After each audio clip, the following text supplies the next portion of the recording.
Hello, fellow pitmasters. I hope you all have your barbecue shoes on, because I'm ready to get my grill on, everyone.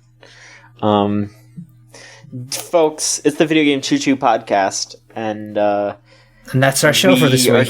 We're done. Yeah, we're just thinking about the Pip Boys. My barbecue shoes are Crocs filled with barbecue sauce, and when I put my feetsies into them, it explodes brown goo. That's disgusting. All right, we actually have to end the podcast now because of what Solon just said. Yeah, that's gross. And I don't mean the episode, I mean the entire show. Yeah, we're shutting the website down. Mm-hmm. Good night, everybody. Toodaloo. No. We're sticking around. Look, we gotta stick around, alright? We have stuff in the works, okay? We can't just throw that away. We got a week's worth of news to cover. Oh my god. Yeah. We got stuff to cover. But also, that's the single worst thing that anyone has said on the show, ever. I doubt that. What is barbecue? What is putting your barbecue shoes on mean? That's what I imagine is shoes used for they barbecue. Just fill their shoes with barbecue sauce, and they just stick it in. Yeah, but they don't have sound effects or weird foot stuff, and the visual that you have described is just it's the absolute worst thing I've ever heard. So. Yeah, it sucks. Oh, don't worry. Detective Pikachu came out yesterday, and I watched it, and there are worse visuals. Alright, real quick. And better. But... I'm John. Yeah. I'm here. And with me are Niall and Solon. Hi. Hey. Solon, you sound like you were biting at the goddamn bit to talk about Detective Pikachu.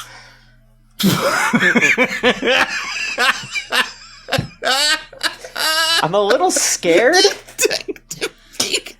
I'm a lot scared, actually. Solon is Hey. I'm not even 24 hours removed from seeing that film. By the end of the movie, me and the stranger sitting next to me were clutching each other practically help us. Because I was not expecting the movie. I was expecting cute Pokemon movie. I was expecting this to not be a Disney film where the plot was going to be very expected and the drama was going to be very over the top. Mm-hmm. So I was ready for weirdness. I was ready for something strange to happen. Sure.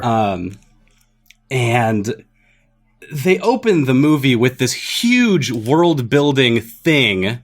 First off, Mewtwo opens the movie, so John, you need to see this. Yeah. he's there the whole time. Mewtwo is awesome.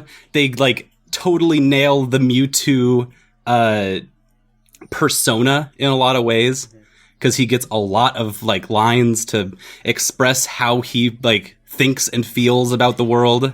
Oh, I bet it's super edgy. Oh, it's it's a lot. Yeah. And what I wasn't expecting was for after they introduced the world, they're yeah, those other Pokemon places, Kanto and Johto, they all are about Pokemon being in the wild and then you tame them. Our world, we live together with Pokemon. And it was okay, cute. Yeah, no, everyone gets a partner Pokemon that they get to hang out with. And then the main villain is this Ray Kurzweil transhumanist, we shall make humans evolve. And it goes off the shits. It goes off the shits in multiple dimensions. There are twists at the end, all of which, every single twist you will absolutely expect. There is nothing out of the ordinary in this film if you have seen Blade Runner. Okay. And there's you will watch this movie presumably with a room full of children who have never seen Blade Runner. And they will not be losing their shits next to you. They will be wow, this is the smartest film I have ever seen. I am 7 years old and I am getting my first film, my first like 80s transhumanist film.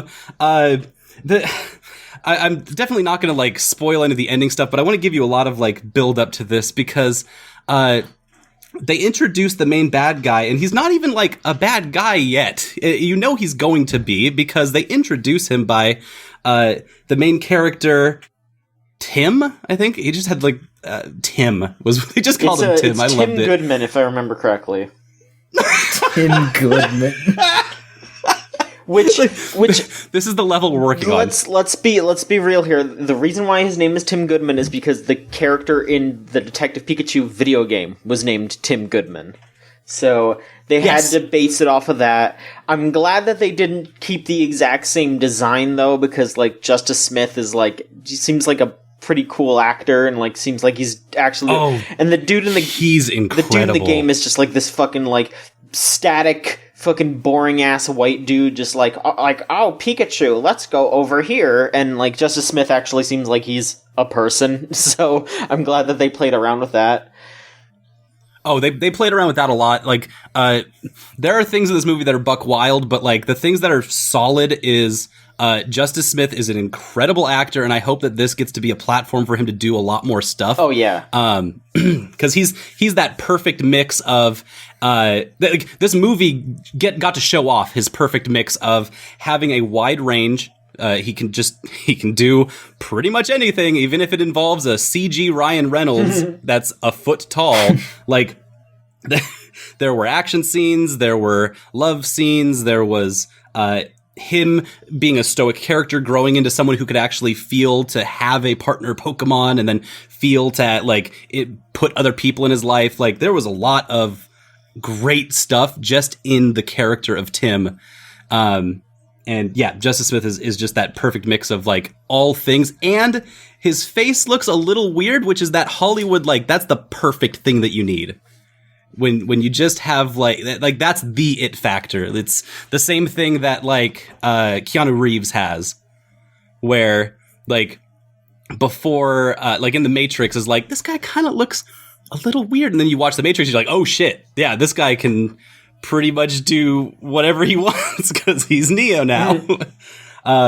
Yeah, no, Justice Smith did an incredible job, and I forgot where I was, but so the main villain, they introduced the main villain by you going up, Tim goes up a giant skyscraper, and everything's all dark and like neon, and then the elevator doors open, and you see the villain backlit by the city. And my city now. He's surrounded by the god Pokemon statues that are life size. And so like Arceus is right behind him, and I think it was like Palkia and Dialga are on his flanks, and he's just sitting in a giant, like obviously villainous chair with an Eevee in front of him, and he just puts up his hand glows, the Eevee starts glowing, and he just goes, evolution. God. And he's not even the bad guy. He's here because he's about to give Tim a mission. He's going to give Tim like a whole lead on the death of his father that he wouldn't have had otherwise. He's giving Tim the mission to go investigate the death. And like he's obviously the villain, and that was the most tame twist, was when he was like, actually, I'm the bad guy. Weird. That movie went a lot of places, and it was like it felt like a fever dream. The Pokemon were gorgeous and creepy all at the same time. I don't really remember the ending because I kind of like whited out and disassociated during the climactic scene because there was just so much happening. So you whited out and you lost half of your money, and you I had to pay 100 Poké-Dollars to everyone in the theater.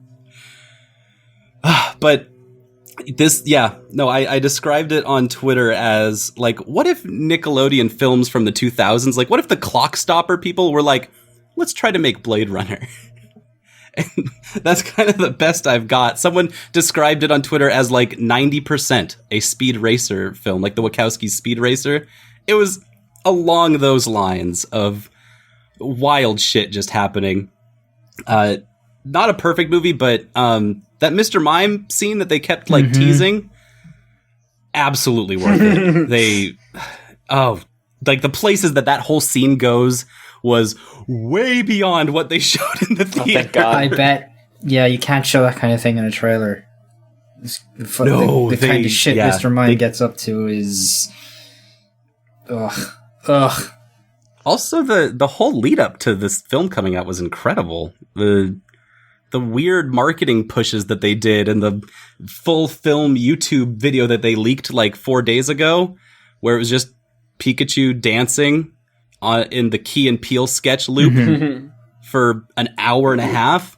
That was #1 trending on YouTube because people just enjoyed watching that.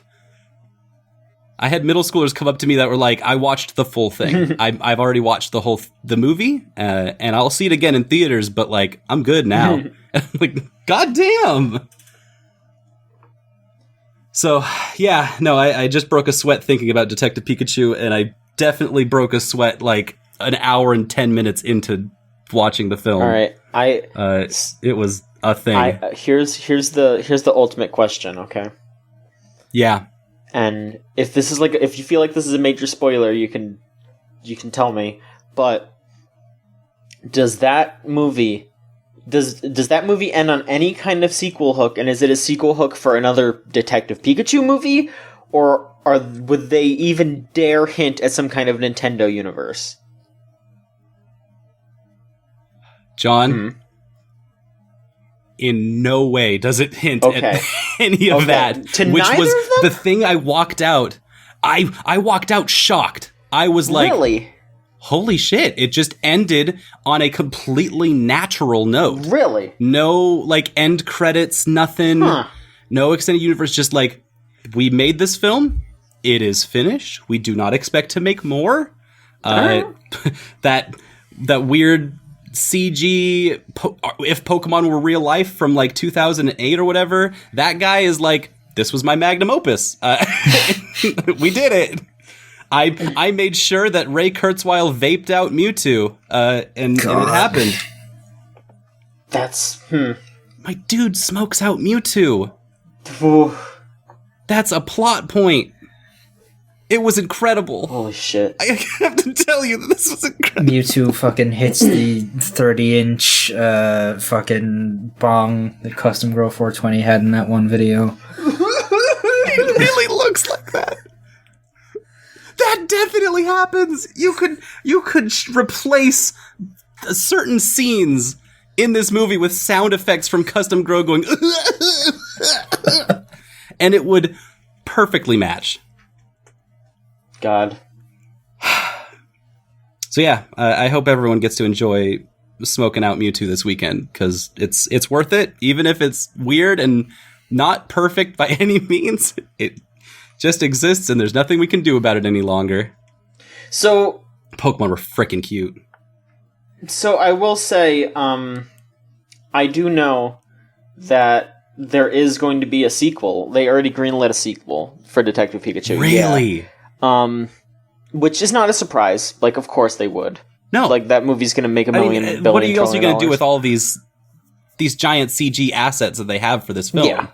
Like, please reuse them. There's a bazillion. There were so many Pokemon in this movie. Yeah, that's the legitimately cool thing. Like, I haven't seen it yet, but just from what I have seen everyone say on Twitter, they were just like legitimately impressed with how it really seems like the people that worked on this movie actually cared about Pokemon.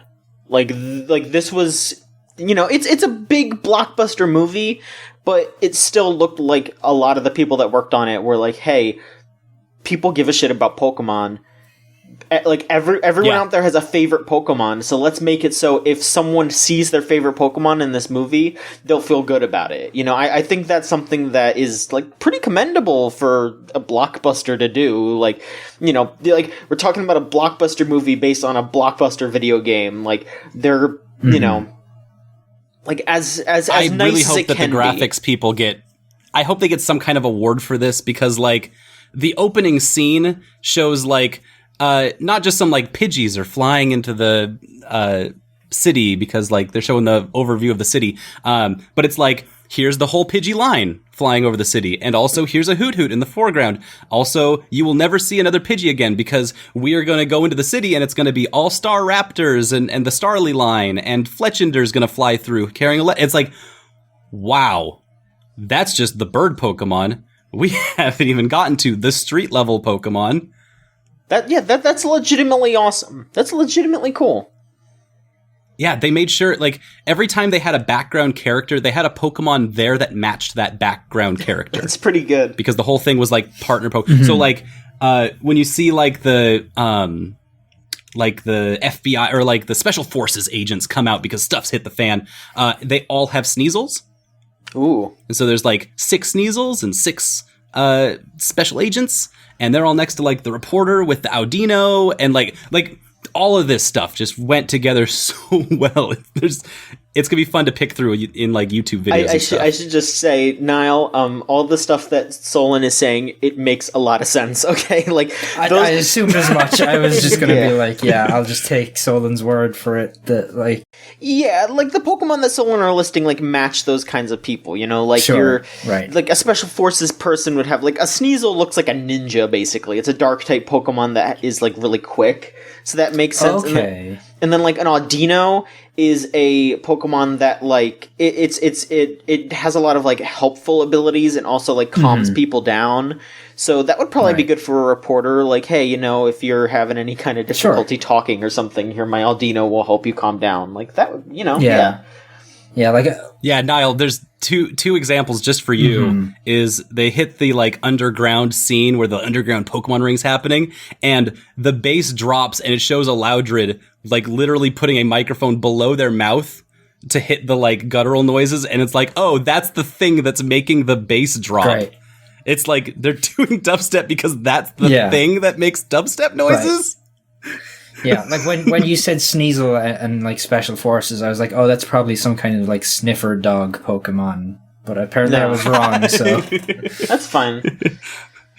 What? There was one others. Oh, another thing. Like midway through, this was in the trailers. They have a scene where it's like they're in a lab and it's been abandoned, and so they do this whole horror movie trope thing because the entire movie is just tropes. It's beautiful. And who like sticks their head around the corner, or you see like the fingers, the claws of the Pokemon reaching around a doorway really slowly and menacingly. And it's like, all right, we're doing a whole Alien or Metroid or Predator type of scene now. And there's Greninja. It's all Greninjas that are chasing the protagonists around and like doing the like hiding in the corridors and tracking them. And the main character's like, oh, we gotta be quiet because they're gonna hear us. Like, that whole thing, it was just like spot for spot perfectly. Like they found the right Pokemon for the exact right spot. It was that cool. is neat. Yeah, and like it was earned. That's what I should say. It was if they had the wrong Pokemon in the wrong spots, they wouldn't have been able to go buck wild with the plot. And that's kind of how this makes such a perfect marriage. Is that even people who don't know Pokemon can come into this and see the tropes that are laid out in front of them and be like, oh, yeah, that Pokemon, sure, that makes perfect sense to be there. That is not surprising to me. And so they can go fucking wild with everything else. And those can be the things that are surprising. That's really cool. I'm gonna, fingers crossed, see it this week. Because, I'm the Pokemon bastard. It's also not really about Pokemon, other than just that you could have a friend that is with you that is a Pokemon. Yeah, that's probably pretty smart.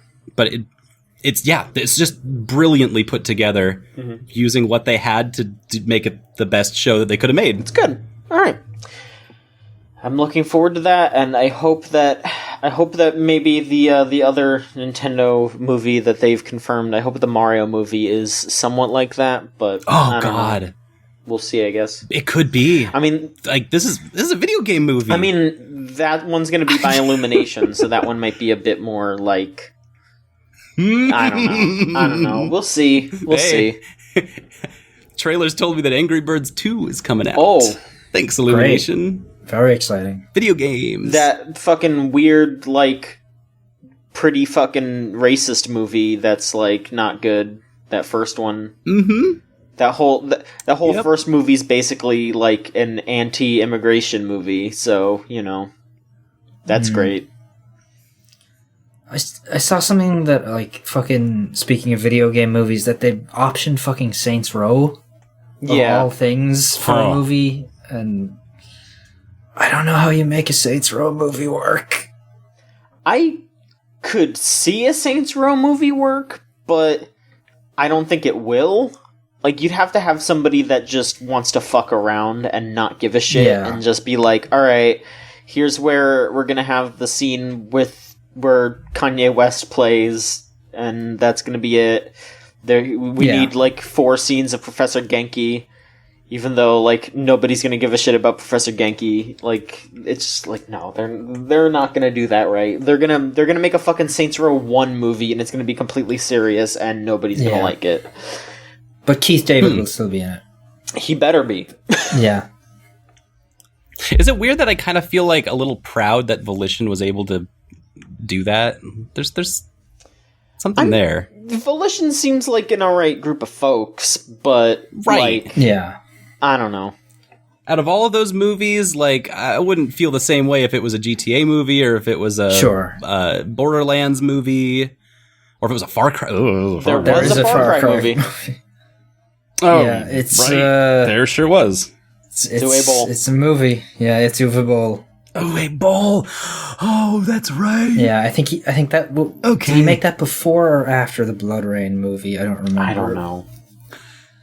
That was one of his video game movies. Yeah, one of the many. Mm-hmm. God. Starlight Uwe Boll Collection. Video games. Mm-hmm. All right. Thank you so much for the Detective Pikachu talk. Thank you for letting me get that off my chest. I could tell. Thing. I could tell. Niall, what's up with you? What's going on? What do you want to discuss this week? So, like, the only thing I've really played this week is a game that I kind of said I didn't like a few weeks ago. I went and, like, I was just on... I decided, like, last weekend after we recorded the podcast that I wanted to play Dead or Alive, and I sat there for literally, like, 25 minutes waiting to get a match, and I couldn't get a match, and I was like, oh, I'm gonna buy Mortal Kombat. Oh, no. Yeah, because DOA is just, like, pretty much dead, which sucks because I really like it. So I picked up Mortal Kombat, and I've been playing a little bit of that. Still haven't actually played it online. I've just mostly been doing single player stuff, and I haven't, like, had a ton of time this week to play games. But I find that I'm enjoying it more than I liked it in the beta. Like, I played that beta, and like I said, when I did play it, I really didn't come out of that feeling good about that game. I felt like it was very slow and very stiff, and like the hitboxes were weird. But it seems like they sped it up a little and tightened things up a little for the full release, which is good. Haven't really played everyone yet, but of the characters I have played, still probably gonna stick with Jade, but I've also been playing a little bit of Frost, and I like her quite a bit. But most of what I've done so far has been the story mode, which seems like I'm about like 3/4 of the way through that story mode right now. It seems really well done. Like, they clearly cared about it, and they sat down and were like, let's figure this out. And, you know, even though we were telling this weird time travel story with a bunch of different, like, characters from parallel universes and timelines, where characters will be interacting with themselves from the past, or like dead characters will be brought in from other timelines and stuff. Like, it at least feels like they sat down and thought about everything that they were going to write, and like why the characters that are there. Like, it's not like Dead or Alive's story where it's just like pure Calvin ball for the whole thing. Like, but at the same time, like, it also feels like they very much expect you to know what's going on in the Mortal Kombat story up to this point, and I do not. So, like, there's like they'll just be having a conversation and they'll like talk about something that happened or like make reference to something, and I'm like, I have no idea who you're talking about. I don't know who this person is, and like, the roster is so different from what it was in like MK9, which was the last one of these that I touched, and like a lot of the characters that you think of as, you know, like Mortal Kombat classic characters are not in this game, and like about half the roster then becomes like characters I have just no idea who these people are. I'm like looking at this roster and I'm like, I don't know who Kotal Khan is. I don't know who this weird like four-armed golem looking motherfucker is. I don't know who this bug lady is. And so I kind of feel lost, even though the story is really good. Yeah, some of those characters are from X, like the bug lady and Kotal Khan are from X. The collector guy is brand new, so... Okay. Yeah, he's... The thing about Collector is that, like, everyone just, like, talks to him as if he's been there forever, so, like, I don't know if he appeared in the background as a character in Mortal Kombat X. I don't know. But I don't remember him from X. He might... I don't know. He might have been referenced in the past, but I only played X, so I don't remember him from that game. Yeah, I only ever really played, like, MK9, and, you know, like, half those characters aren't in this game. Mm-hmm. It is kind of shitty that, like, the story mode in this game will have you fighting certain classic characters who are not on the roster, which makes me think, like, oh, these are the characters that they're going to try and sell you later as DLC, because why would you go to the trouble of, like, making full movesets for Cyrax and Sector, like, if you weren't going to put them in the game? Yeah, but in X they had like a fight against Baraka, and then he wasn't in that game. So okay, weird. That's weird. But yeah, I think it's really well done. Like, for the most part, I really like the I really like when Johnny Cage has to interact with Johnny Cage, where it'll be just like current day Johnny Cage and shithead like movie star Johnny Cage from 20 years ago, and like you just see you see in like current day Johnny Cage that shithead come out in him when he's talking with his past self, and it's really good. Oh, that actually sounds really incredible. Yeah, like there's a part where they're both just staring at Sonya, and like they're staring at past Sonya, so like she's younger and everything, and shithead Johnny Cage is just like talking about like, oh, you get with her, and like, you know, like just like being a real like fucking pervert, and it turns like current day Johnny Cage in, like he starts turning back into that guy until shithead Johnny Cage is like, oh man, as soon as I saw her, you know, we put her like top of our smash list, and then everybody just like turns and looks at them, and just like current day Johnny Cage is mortified. And so like their interactions alone are fucking fantastic. Wow, it's really good. The big blight on the story that I've seen so far is actually Sonya, and to be more specific, Ronda Rousey, who is absolutely dreadful. Like her performance is, it's on the level of like the original like Resident Evil games. Like it's that level of acting where she is just talking like this all the time, and anytime that they like put weight on that character to like carry a scene, it immediately falls apart. Like there's an early scene that is very like it's built up to be like this big emotional moment, and like all the other characters are participating in this scene, and it's like getting there, and it's like good writing, and then Ronda Rousey has to speak, and you just like can feel the energy and atmosphere just leave the scene. there's another scene that like is supposed to end on a joke where she like has the last line, and like they build up and build up and build up and build up, and then it gets to Sonia's punchline in the scene, and it's just like dies a death. And it doesn't help either that like when you listen to this awful performance, like in the middle of the conversations, you'll hear the room tone like just change dramatically.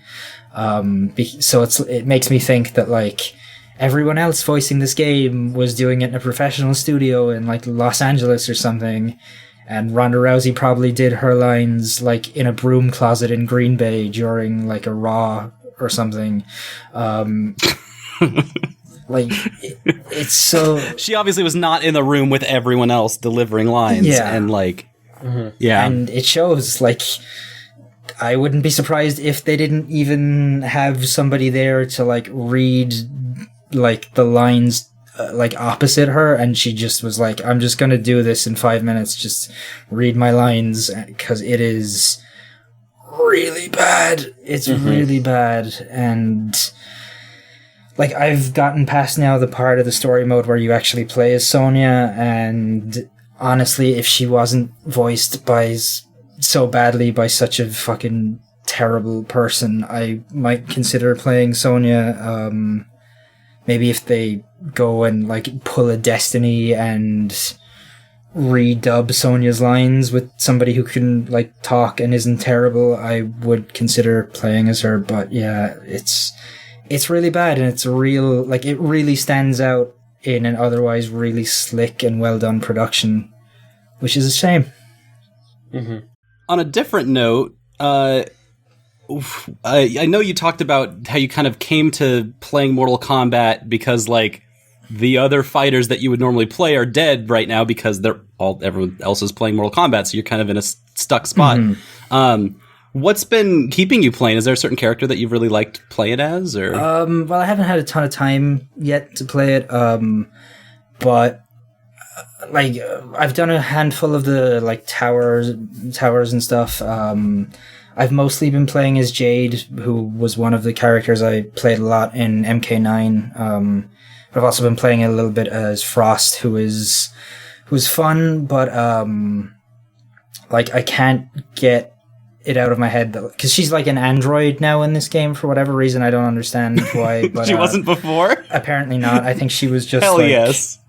She was just like a ninja lady.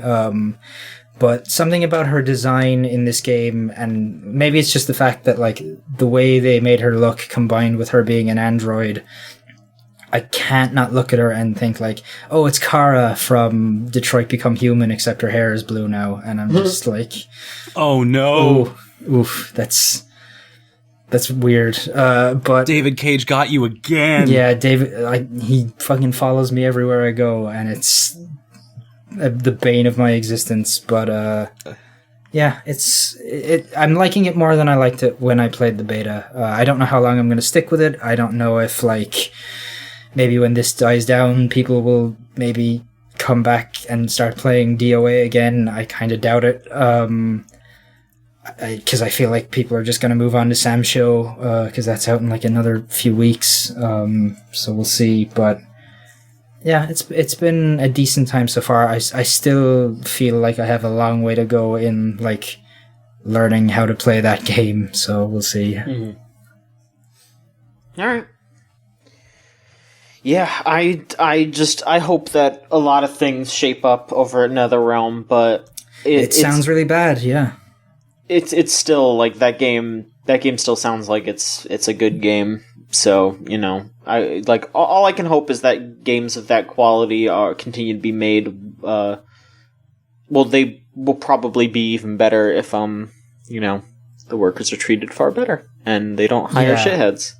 Yeah, some of the stuff that came out about Mortal Kombat's development in the past couple of days has been really, really bad. Like, I don't know how much you guys heard of this, but like apparently for like the fatalities and stuff, they were showing them like, or making the artists watch like actual like hanging videos and looking at real gore images and videos, and it's just like somebody got diagnosed with PTSD, and it's just like NetherRealm was already kind of like a place that didn't have the best reputation, and now like hearing that they have forced this upon employees is super fucked.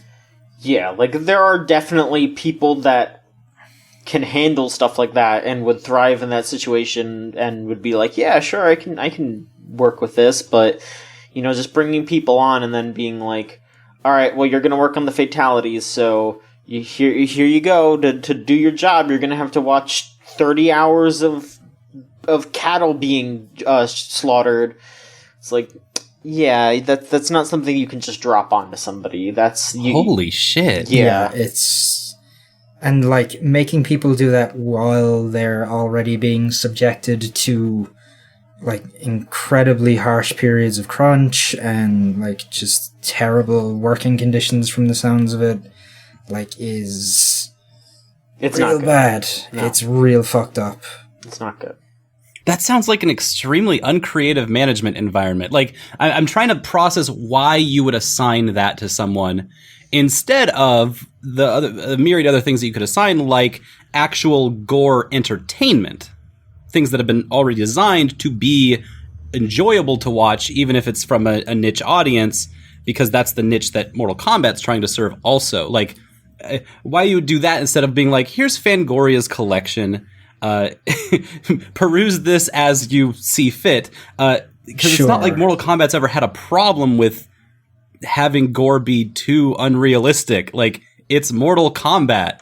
Right, and like Mortal Kombat is so over the top to begin with that it doesn't need to be realistic, you know? Like, you don't need a realistic depiction of how, you know, somebody getting sliced in two is going to actually really look. Like, you don't have to force people to actually watch real people getting cut in half or whatever. Mm-hmm.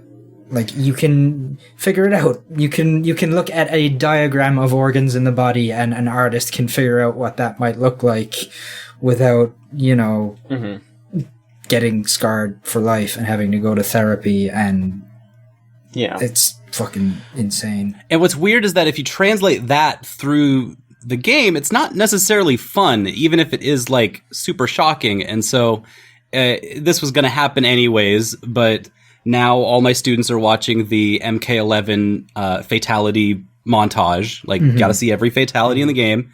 And like, parents are so mad. And I have to deal with it. God, yeah, like most of the good fatalities are the ones that are the least realistic. Like, I don't think I'm too much of a prude, but I tried to watch some of the MK11 fatalities, and they are a bit too much for me. But the ones that are fun are like, you know, Johnny Cage like doing like a dumb uppercut thing and then turning the other person into a hand puppet. Like, that's funny, and it's not that graphic. It's like, it's graphic, but it's not like disgusting, and like, you don't have to see like their fucking bones jutting out and their muscles like getting rended and all that. Like, you don't need to see that. But there's a bunch of fatalities that are just like someone grabbing someone and starting to pull them apart, and you see like the tendons and the muscles and the flesh, like, and it's just gross. And it's not it's not creative. Enjoyable. It's just like, oh yeah, here's something disgusting. That's kind of where I landed on it too. Was like, all the best Mortal Kombat fatalities I remember are absolutely bonkers, and like, even most recently Johnny Cage's like, here's Johnny is just perfect. It's so funny and entertaining, but also gory. Like, there's a line, and I honestly am not a huge horror fan or a huge gore horror fan, and so I can't tell if they've crossed a line or not, but like, I just know that in my day job I have to deal with it, which means that there's probably something too far, because I sure didn't have to deal with it when MKX came out. Not to the same extent. Yeah, I think the difference, like, I don't know, because I didn't play MKX, so I don't know about the fatalities and that, but when I think about, like, the really old Mortal Kombat games, from what I've seen of them, a lot of those fatalities were just, like, cartoonish and silly and, you know, like not actually particularly gory or gross, whereas this just seems to be like, at times it kind of revels in, look how realistic we can make guts now coming out of somebody's stomach, you know, like there's no, you know, I'm gonna turn into a dragon and eat you, you know, like, and just like come down over you and come back up and you're just not there like there is in the old games. So I don't know. Yeah. It just comes out like you make the art that is inside you, and so if the art that you're putting to page is gruesome because you've been watching things that are legitimately gruesome for anyone to see, and are things that would be banned on most, literally any other platform, right, then that's going to translate to the end product. And it's like, why would you start here, and why would you want the end product to go here? And yeah, there's steps in there that just don't make sense to me. I mean, I just feel like a lot of the like higher ups are probably just like, well, we can get away with it now, so why don't we do it? Yeah. Not even like getting away with it. It just seems like the most basic, easiest baby option. That's not like the people higher up are not inspired by this whole Mortal Kombat thing, and so they just throw this out to the art department. And it's such a weird decision. It's so weird. And hearing you talk about that whole story was like, why? What? Yeah, and you know, it's weird that they would ramp up the violence to such an extent while they're also like scaling back on the things that MK like has never been good at with either. Like the female characters are way less over-sexualized in this game and stuff. So for them to tone everything else down and ramp the violence up, like I can see why parents of the kids at the school would be like, hey, this is fucked up. Like, what is going on with, why are my kids watching this, Solon? You know, like, it's... Like, I expect those kinds of things to happen, but it was weird, the students' parents that were coming to me to ask for questions, not out of, like, hey, ban this sick filth, which is what I often get in a middle school. But, like, they were like, why? Why is it like this? And I was like, I will have to explain to you why it was like this. They were coming to me from a place of wanting to know more. Sure. From the gamer dude with the blue hair. So, like, yeah. Yeah. It's weird. Yeah, Mortal Kombat. That's that. Alright. I don't really have too much to say about games that I played. I've just been, still playing the same stuff. Nothing that I really want to pick up has come out lately still, but that's okay. I'll just talk about some dumb shit that I've been getting into, cause hell yeah, tell me about the dumb shit. Cause I'm still playing Yu-Gi-Oh! That's still fun. Mm-hmm. Yeah. But I've mostly just been playing it with friends because I am not going to locals because a new card came out that I really don't want. I don't want to be anywhere near it. I don't want to put up with this shit. Usually you talk about not going to locals because, like, the atmosphere, the people, something about that is just right. Like, it's scary to be in a social situation. Here's a new one. So Konami put out this new card called Mystic Mine. Mm-hmm. They might as well have just called it the Bastards card, because it is truly the Bastards card. Its effect is it's a field spell, which means it affects everyone on the field, everyone on there.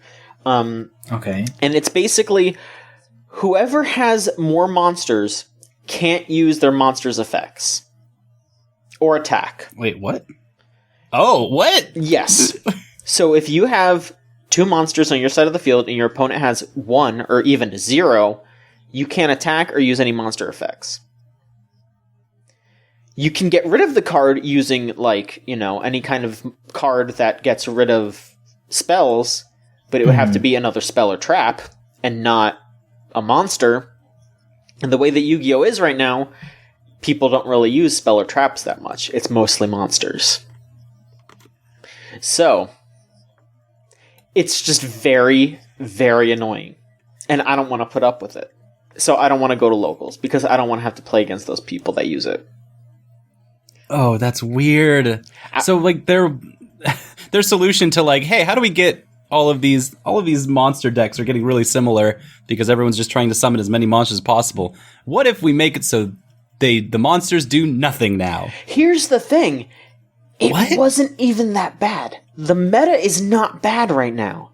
It's pretty even. Like, there are a bunch of different decks that summon a bunch of different monsters, and each of those decks can defeat the other decks in different ways. Like, they have different negations, they have different ways to break through those big boards. There are ways to fight back. Mystic Mine is just a bastard deck for bastards. It really is. Like, when you use Mystic Mine, you don't even want to destroy your opponent's monsters. You want to burn them. You want to use effects that hit their attack and nothing, or hit their life points and nothing else. You don't even want to summon monsters. These decks have like one monster in the entire deck, and that's it. Oh no. It's fucked. It's fucked. I don't want to think about that shit. I don't want to be near it. If I go to locals anytime soon and someone has it, I'm just going to say, you could just take the win. I don't want to sit here and do this shit. I just don't want to do it. I don't want to put up with it. I just don't. I don't blame you. So yeah, I mean, that might be fucking dumb of me. Y'all might be listening and being like, there's ways around it. There are, but you know what? I'd have to buy a lot of different cards. If you're just saying, John, stop being such a puss baby. Get the cards that you need. All right, patreon.com/VGCC. Yeah.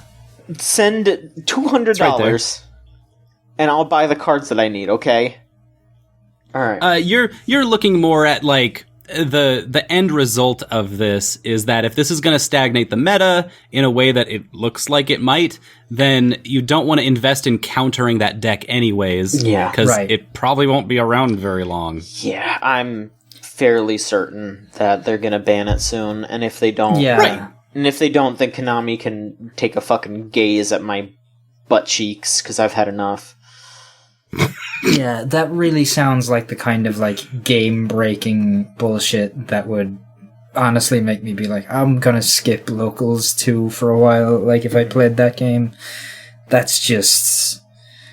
I mean, from what I hear people say about Yu-Gi-Oh!, it seems like just... I don't want to say the word Calvin Ball twice in one episode, but like that's what it seems like in a lot of ways. Hobbs Ball, yeah, sure. Like that Konami are just like being like, what's a wacky thing we could do with a card? Oh, who has any idea? Put it on a card. We need content. We need to get people spending money. Like it's that whole game and its meta just seems like such a mess that I'm surprised this card didn't already exist after, 15 years that it's been running? Yeah. Oh, well. Anyway, Solon, what else is... What games have come out lately that you've been playing?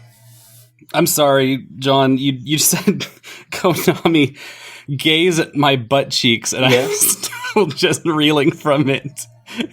Because when Konami's done with your butt cheeks, Konami can gaze at mine because mine are looking pretty good. Thanks, Konami. Mm-hmm. Wow. I've been playing a lot of DDR. Ooh. Still, I talked about this I think it was 4 weeks ago because I've been counting based on Video Game Choo Choo podcast episodes. Right. It was 5 weeks ago, so this is my 5th week, and I've actually been consistent with it. And I said 5 weeks ago, I don't like DDR Supernova, and I've got to walk that back now because I unlocked a lot more songs, and once you get away from the pop songs on the front end, it got really good. Mm-hmm. And what was it's been such an amazing week. Today I did my DDR set for the day, and I just walked off 300 calorie set. Wow. And did the most I've ever done in a 20-minute session. I did an entire session that was entirely on the hardest difficulty. And so that's how far I've come in 5 weeks. I did more steps than I'd ever done, and I hit 42 miles. Wow. Which is what we talked about 5 weeks ago, was how many miles I did. I was like, did I really do 4 miles? It doesn't feel like it. Doesn't seem like it. Now 5 weeks later, I'm like, yeah, 42 miles of dancing. Nice. And so, yeah, Konami, thank you for my butt cheeks. There you go. And on the Discord, there's also been a lot of other rhythm game talk this last week, and so I've been picking up all my old rhythm games and busting out the pad that I play the rhythm games on with the cool lights and stuff, and those are still good too. I just anytime that the GameZone.zone has been talking about rhythm games, I'm just like, yeah, are we talking about Project Diva? Are we talking about are we talking about Vocaloids? Because I'm here. And so yeah, that's pretty much what I've been playing. Just as niche and Japanese, I've also been Puyo Puyo Champions came out this week, and yeah, it sure did. I'm going to have a review for it coming out really soon. Once I've got a lot of stuff on my plate, but I'm going to actually do a full video review of Puyo Puyo Champions because I think there's a really cool story there.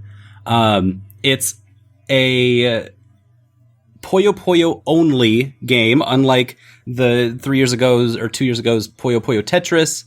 And it uses up pretty much all the same stuff. They stripped out Tetris, and now it is entirely focused on the online meta. And so it's trying to push you into online, but it also has a bunch of offline stuff. And what it doesn't have is it doesn't have a story mode. It doesn't have any real like tutorial type things. And on the very first menu, like the first button you press is like, hey, you can go to the main menu, or you can jump right into a game right now against a computer in any of their two modes they have. They have Puyo Puyo rules, and then they have Puyo Puyo Fever rules. And that they jump you into a game with a CPU, and the CPU is very hard. They like make it very clear, like, this is a game that if you know Puyo Puyo, it is here to challenge you. If you aren't a huge Puyo Puyo fan, here's Puyo Puyo Tetris. We want to show you what Puyo Puyo is like through a game that you might be familiar with through Tetris, and also here's all the tutorialization stuff that you could have. There's a story mode there. There's a whole thing. So they don't retread any of that stuff. Puyo Puyo Tetris is like its own thing and is still super relevant with Puyo Puyo Champions out. And then Puyo Puyo Champions has its own room to breathe. It's kind of cool. I'm actually excited to get to review it because there's a lot of history there, a lot of new ideas that we haven't gotten to see in the West for a long, long time. And yeah, I'm excited to get to review it and show everyone what's interesting about it. All right, well, yeah. Also, it was $10. Ooh. And I was like, all right. That's the same price as the Tetris 99 DLC that just came out that gives you the option to play Tetris 99, but now it's boring and just against CPUs. I don't get that. Yeah, I feel like the correct, and I don't want to talk shit to Puyo Puyo Champions here, because, you know, Puyo Puyo is fine by itself, but I almost feel like at least on Switch, the best way to play Puyo Puyo and Tetris would just be buy Puyo Puyo Tetris, and then also download Tetris 99 if you're feeling real frisky and want to do the Battle Royale. But right, I don't know. I mean, no, totally valid. What exactly is different, would you say, between like just playing Puyo Puyo multiplayer on Puyo Puyo Tetris versus playing it in Champions? So in Puyo Puyo Tetris, there isn't a way to play Puyo Puyo against another person that is also playing Puyo Puyo reliably. Okay. They always have the option to play Tetris or play Puyo or play a mix of both. And so unless you're doing like formally arranged matches with people, there's no way to climb a ladder online in Puyo Puyo. Okay. Just by playing that. And so it's cool for a bunch of reasons. I'll talk about it in the review. But it is only Puyo Puyo. And so it's cool that Sega wants to keep supporting that whole idea. And they think that by itself is important and valuable. Which conversely, Tetris 99 wanting to support CPU play of their game for some reason doesn't feel the same way. Mm-hmm. We want you to buy in because you believe in Tetris 99 specifically against computers. And I think they also have like a couple of modes that you can also play that are like specific to that genre. But it's weird that those don't feel the same when they're both $10. They're both add-ons to things that already exist that are super accessible, that are critically acclaimed in and of themselves. And one, I get where it's for. I get why Puyo Puyo Champions, or as it's called in Japan, Puyo Puyo Esports. I get why that exists. And I don't totally get why Tetris 99 DLC exists. I don't know. Yeah. They did say that they're going to keep adding more stuff to Tetris 99, though. That is such a weird thing. I am hoping that Nintendo does keep adding more, like, content to the subscription, though, because I legitimately enjoy that they were like, oh, hey, by the way, if you have the Nintendo subscription, not only do you get all those NES games, you also get this free Tetris game that is actually, like, an interesting way to play Tetris, and, you know, like, spending extra... Oh, yeah, it was cool as hell. Spending extra money on it and all that, like, yeah, whatever, like, there's so many other ways to play Tetris. You could play for free online, you can buy Tetris Effect, and that's a very different way to play Tetris. There's, you know, hell, go find a copy of Tetris DS. Trust me. Oh, God, yes, you're completely correct. Oh, my God. But yeah, there's a lot of ways to play Tetris, and there's not a lot of ways to play Puyo Puyo, but now there's at least one more way to play Puyo Puyo, and it's not totally inaccessible. It's actually very accessible. Yeah. And so, yeah, I'm excited about that. Yeah, I think Puyo Puyo deserves to be on the same level of Tetris. Like, I think the more, like, weird and wacky ways they treat Puyo Puyo, the better. It deserves it. And hey, the more I get to see all those characters, the better, because I just want to see... There's so many characters in it. I just want to see Arle and Carbuncle and fucking... So Ringo. I was going to keep this for the review, but like they got rid of all the Tetris characters from Puyo Puyo Tetris, which was like, oh, all right, yeah. But then they like added twice as many of the like Puyo lore characters, and I was like, that's fine. I like these characters a fucking lot. That's fine. Yeah, I do wonder if the Tetris company like actually has like copyright over those characters. I wonder too. That whole thing sounds so fascinating. I hope that we get to find out like how Puyo Puyo Tetris came to exist someday. That would be cool. That would be cool.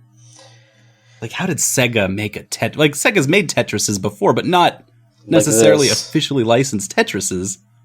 Yeah. Yeah. All right. Now, what else is going on this week? Let's see. I have two things here. Should we talk about the bad shit or the stuff that only I care about? What? Those are the options? Yeah, let's do the bad shit first. Okay. So I think we might have touched on this last week, like very briefly, John. But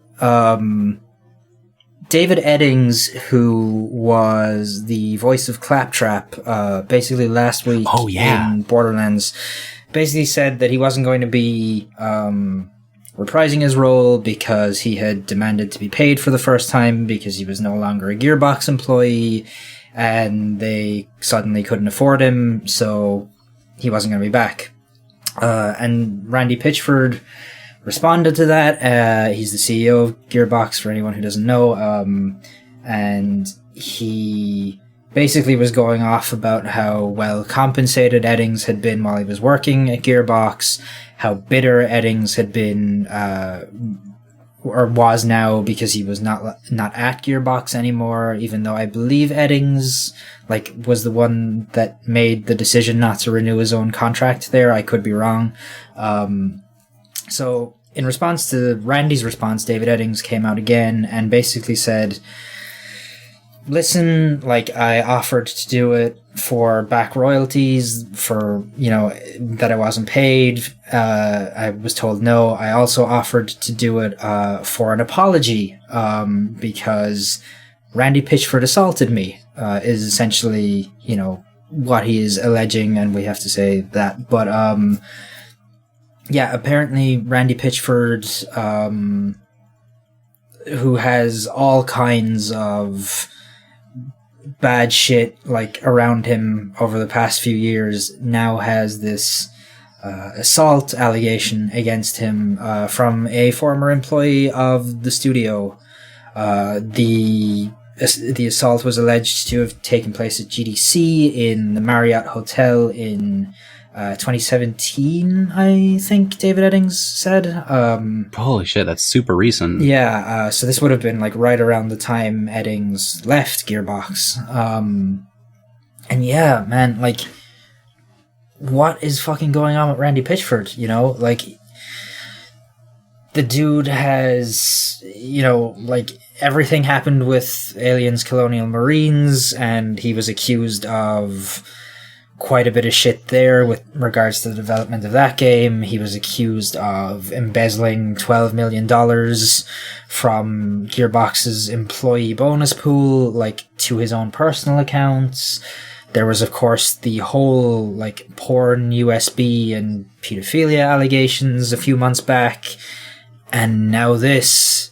And this last week he was on the podcast because he was in fights with a journalist. Or yes, he was that's in fights right. With, yeah, he was in full meltdown because he had gotten on stage for a Borderlands 3 conference and said, we're not doing microtransactions, and then, like, Game Informer had found out that no, actually they are doing microtransactions, and Randy sort of was like, I can't believe you guys would fuck me over like this, or whatever, on Twitter, and just, like, went full meltdown for a few days. And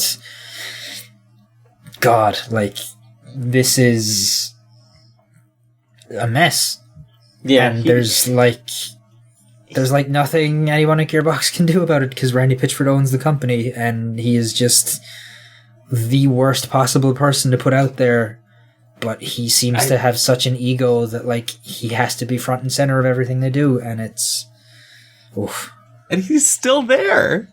Like, this is going to keep happening. I feel like we've almost said that every time, is like, how has this guy been CEO for years of Gearbox? How is, like, the other people at Gearbox not... yeah, but, like, when shit like this happens, there's a board of directors who can help. Like, there's folks that would normally move to push these people, these actors, out of that position so that it doesn't continue hurting Gearbox as a company. But yeah, I can't explain any of this. It's inexplicable.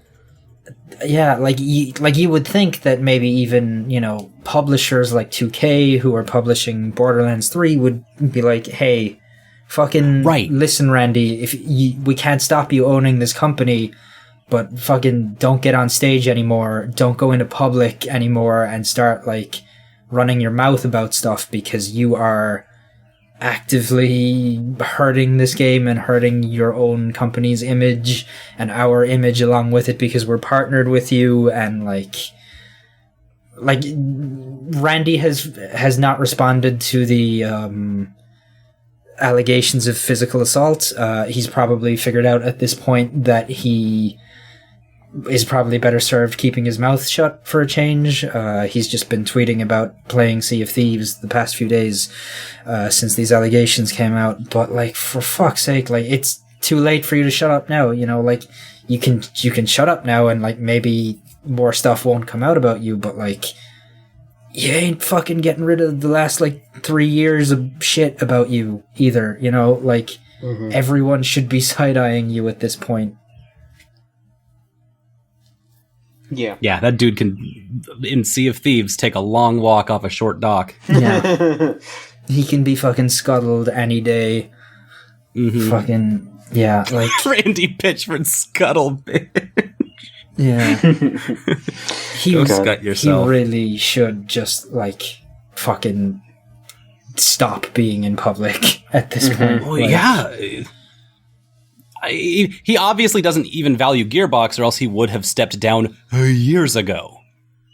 Like, this proves he has no value for this company other than what the company gives to him, which is money, obviously. Yeah, and I think that, like, he seems to both, like, crave attention and the spotlight and to be, like, the face and the star of Gearbox while also having what comes across as very, very thin skin on top of, like, shit that he allegedly has done. And, like, obviously we can't say for sure any of this is real apart from what he himself has basically said, yeah, I did this thing at the medieval times or whatever.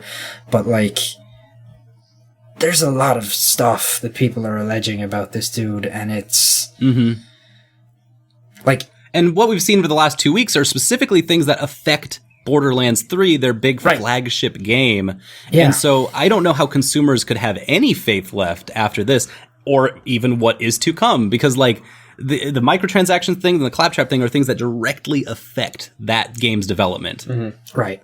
And, like, it's just such a bad scene for that game, too. Like, and I mean, there was also the whole controversy in the past couple of weeks as well with that game only being on the Epic Store for PC. Yeah. Which did that game no favors to begin with, and now this has happened on top of all the stuff that's been happening, and it's just like, you know, ever since, like, you look at their track record over the past decade, and apart from Borderlands, it seems like it's just crisis to crisis, you know, like like mess to mess. Like, okay, Duke Nukem Forever wasn't totally their fault because they kind of just were like, we're just gonna get it into a playable state and send it out. But then you had Aliens Colonial Marines, obviously. You had the whole Battleborn shit, which was a disaster. And then Randy Pitchford is out there being like, whoa, watch this, guys. Like, guess who just found Battleborn Reddit porn? And just like... okay, like, and then there was the embezzlement shit, and then the fucking porn stuff, and where he's like, no, this girl was 18 years old and I wasn't jacking off to it. She was a magician and I was trying to figure out how she pretended to squirt, and it was just like, that's what he went on a podcast to specifically be like, yeah, I bought camgirl porn because I... Niall, that doesn't mean you have to say... that's so much. Randy, Randy maybe needs to hire a PR person. Like, maybe he should... Randy needs to fucking leave! Yeah, well, that too, but he's not gonna do that. So at the very least, he should hire somebody to, like, proofread his tweets, or, like, just to stand behind him when he appears in podcasts, to be like, don't talk about the porn you're buying, dude. Like, please. Hey, guy. Someone should buy him a keyring, maybe, so that he doesn't leave his USB stick full of porn and company secrets at a fucking medieval times again. Like, literally someone to follow him around to pick up his shit. I mean, he has the money for it. Yeah, he does. Off the fucking hard work of his workers that deserve far better. Yeah. I was gonna say, like, the story of Borderlands, as we know it, is that Borderlands gets created once every, 6-7 years out of a fucking miracle. And that miracle is made off of the backs of tons and tons of incredible people in the games industry. Right. Just talented people that somehow pull this thing together, always at the last second. It just all clicks, and that's not a great narrative to go off of. And so, especially with Borderlands 3 coming up, it's like, how is this gonna turn into something that people actually want after everything else that's happened. Right. Yeah. It's hard to imagine, like, Gearbox being in a worse position as far as just perception goes from the public's eye. Like, it's... Right. It's bad. Because there's always drama around Borderlands launches. There's always just drama around Gearbox, you know? Like, and there's always drama around Gearbox, and now, like, all of it's coming to a much deeper head because of all the baggage from the last 2 Borderlandses that happened. They still have all of these skeletons that came from making these miracles happen. Yeah, it's... Randy Pitchford retire. I guess that's what it looks like. Please, go away. Mm-hmm. Yeah. Yeah. Alright. What's the good news, though?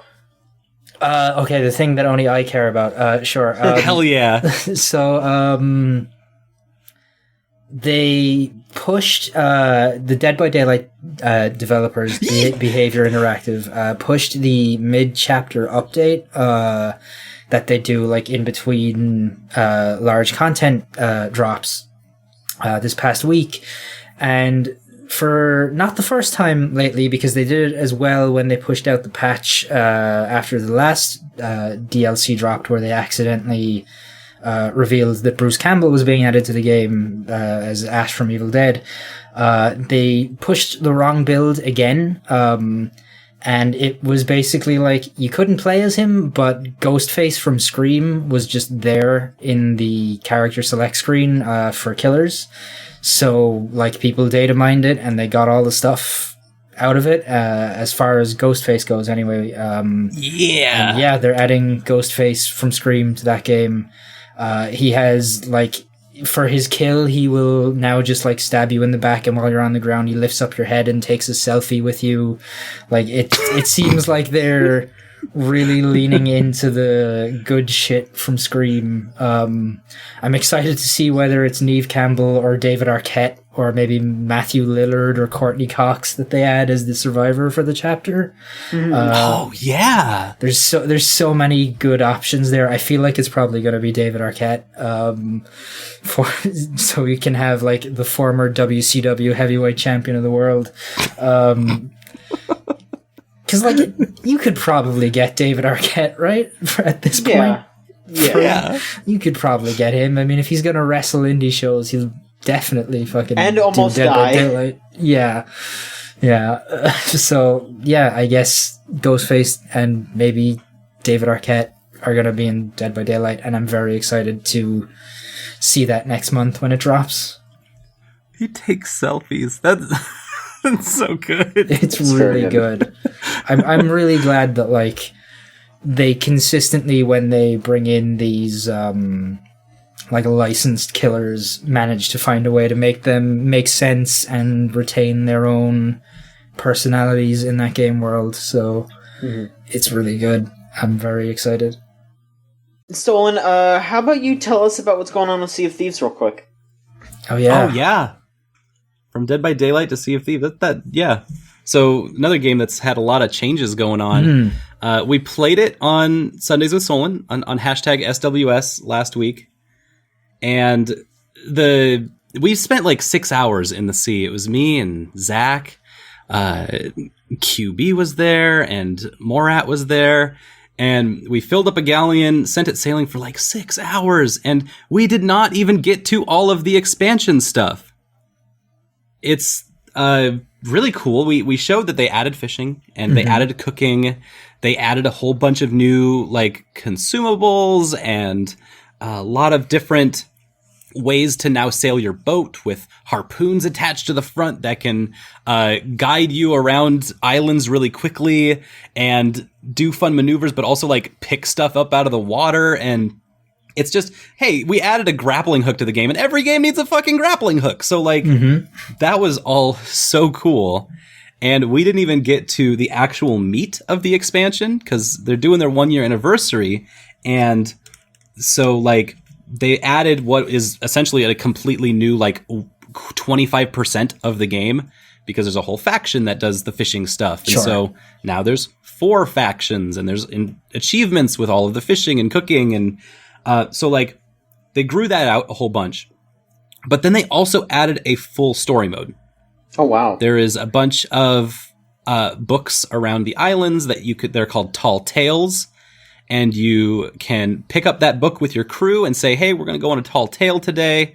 And then everyone in your crew gets that book, and that book has a bunch of story in it based on one of the characters in the game, because they've been kind of slowly but really well building up different characters around this world over the last year of expansions and updates. And so now the sea is actually very full of NPCs that some of them are really fun, some of them are quirky, some of them have had entire expansions about them. And so you'll pick up a book and it'll be written by one of these characters, or maybe it'll be written by some fictional, like from the ancient past character, and it'll A, tell you a story, B, it'll be like a bunch of treasure maps or missions or special areas that are now inside of all of these islands that we've been sailing around for a year. So like my roommate's been playing these Tall Tales for a week straight because there's just that much stuff, and it hasn't run out of Tall Tales to go through. But even as like a super competent sailor, you know all these islands inside and out because you're prestige level, and so you're now, there's all of these secret areas inside of all of the islands that are specifically for this event. And it's just like you get to see all of the entire sea in a new way now. And so that's been fascinating to watch. I think the most exciting part is that every book has a different theme to it. And so some books are very Skyrim-esque, where it's like, here's a weird set of words that like kind of point you in a direction, and that gives you a MacGuffin, and you spin some large cylinders to make a pattern, and then a door opens up. And you get a big glowing skull that like finishes the story, like a MacGuffin hunt. A very Skyrim-esque thing. But other times it'll also be like you get a drawn map that's been scrawled in crayons by a child. And so it's like super vague, and they like show you this path that you have to walk that's like really windy, like go around the tree now, and here's a crab, and like it's super cute. So you have like an entire story, like a book that was made by a child, and you have to follow the child's secret code that they're on their pirate journey. And I think the other cool one that I saw was like, all right, here's a book with a bunch of cryptic symbols and a decoder. Go have fun. And so, yeah, they're really awesome. I've been kind of watching over the shoulder while my roommate's been playing it, and he's got like the walkthrough open in one tab and then the book in the other, and so he can kind of go between them to go through this story in a way where he doesn't get too stuck on puzzles, but also gets to solve the puzzles himself. And it's just like, it's fun to watch because every time I look at his screen, something really different is happening. And so I'm excited because sometime soon, I'm hoping on Sundays with Solon, I'll get to do my own Tall Tales. Ooh. And from what it looks like, the streaming community has been eating it up. Like, normally Sea of Thieves is this big PvP thing, so the streamers that are into Sea of Thieves were always very action-heavy, very much into trolling people that are just trying to sail and roleplay as pirates, and they're trying to grief them. And suddenly that's all gone because there's now an entire PvP zone. And because the Sea of Thieves has so many different things to do, griefers can't really get a gauge on exactly what a player is doing at any given time. And so it's not clear, is this boat going to have any loot on it at all? Maybe, probably not, because maybe they're on a story mission where there isn't a bunch of stuff to dig up. And so, like, it's amazing how the community in the game has radically shifted as an MMO, just because of how they've added content and where it goes and how it separates different styles of play. It's cool, and it's going to change too, because as people get finished with their Tall Tales, they'll go back to, getting, they'll go back to fishing. They'll go back to getting lots of loot. Mm-hmm. They'll start filling up the ships again. Maybe the griefs will come back, which maybe that'll be welcome in that time period. There's no way of telling. Oh, you didn't even talk about, there's a whole PvP arena now, which is definitely not done. It's kind of weird. I tried to queue up with my roommate, and they definitely put us in a giant boat with just the two of us. And so we got sunk immediately because you can't queue up with just you and your friend. You have to either queue up with 4 people or you have to go alone. And so, not totally working yet, but maybe we did something wrong. Either way, it's PvP. It was a cool little, like, you try to get, everyone gets one map, and they all have, whoever digs up all the treasure and takes it to a point wins. Really simple, but also has a lot of room for fun. Just like using your best tactics or just screwing around or stuff. Everyone's on microphones though, so it's like not a place I like to be, because Sea of Thieves is like all about very rarely encountering players, and then the arena is about constantly hearing people on Xbox Live. So right. your mileage will vary in that regard. Yeah, that stream you guys did last week was like the closest I have been to installing Sea of Thieves since it came out, honestly. Like it, because when it launched, it sounded like it just didn't have the content there, but like just watching you guys fuck around for 5 or 6 hours was a lot of fun. And God, that ending that you guys somehow got very wrong, but it was kind of wrong in the best way possible. Like just not setting that fuse at the right time, and just suddenly like it being a disaster, and the other ship just like immediately dropping sails and running away as you all just played your accordions and went down with the ship. It was the long, slow ahoy. It was incredible. It was really good. All right. Well, thank you so much for the update there. Let's see here. The last thing here, with regards to games news, Sony had another one of those PlayStation State of Play streams. It was 10 minutes long. Oh, how'd that go? It was 10 minutes long and it sucked. Mm-hmm. Oh, great! There were like 2 good things that they showed at this thing. So I'll just go through this whole thing, because, you know, like I said, it was 10 minutes. They showed a trailer for that new Monster Hunter expansion, Iceborne, for World specifically. I don't know anything about Monster Hunter. Rose told me that they're bringing back a fan favorite monster called Nargacuga. Sure. I feel like I feel like that's something that I shouldn't be allowed to say. That kind of sounds like a Danganronpa character or something. Yeah, that maybe that. But yeah, that's coming out September 6th. They actually had like a stream after that. Like Capcom just did a stream where they just went in and talked about it. So I would say just watch that if you're into Monster Hunter. They showed off a game called Riverbound, Riverbond. That game looks like shit. It looks like every fucking indie game ever. You're just like a bunch of pixel dudes just like running around swinging a sword, and there's like some indie game cameos, and it looks like dog shit, and I don't know if anyone's gonna want to play that. It by name and by look very much sounds like they're trying to do a like Stardew Valley open world kind of they're doing a thing. real shit job at it. Ugh. This is the one that maybe you'll be interested in, Niall. The developers of the Friday the 13th game are working with Sony and Fox to make a Predator asymmetrical multiplayer game called Predator Hunting Grounds. So there will be a group of folks who are playing as like the military dudes, and there'll be one person playing as the Predator. Yeah, like I'm cautious about it because like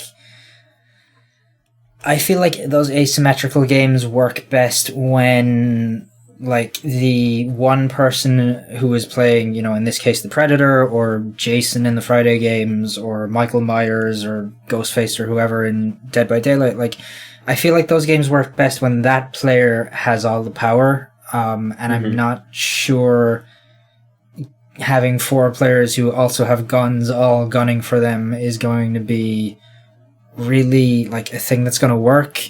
I know Predator is, you know, maybe more like Predator isn't going to be like Evolve was, where it's just a big giant fucking thing that everyone is going to be shooting at. You know, Predator is open to a more like stealthy approach, but I feel like